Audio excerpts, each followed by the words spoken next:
Plaquettes, gobelets, dendrites, cela ne vous dit peut-être rien, pourtant tous ces termes désignent un seul élément, la neige.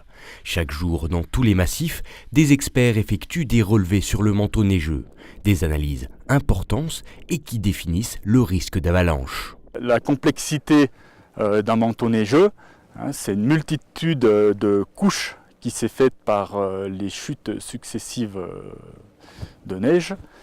Et chaque couche est différente et surtout s'agglomèrent d'une façon différente les unes aux autres.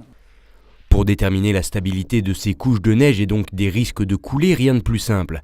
Il suffit de vérifier la densité et donc la quantité d'eau absorbée par le sol au cours des dernières semaines. Donc, en faisant une coupe comme ça, on a une idée plus précise de l'état du manteau, mais surtout ça va nous aider à déceler les couches fragiles qui sont enfouies dans le manteau. Plus simplement par le fait qu'elles soient plus tendres.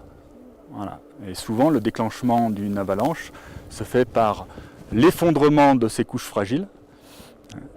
Et si la pente est suffisamment raide, on va dire au-delà de 30 degrés, à ce moment-là, il y a un phénomène de glissement.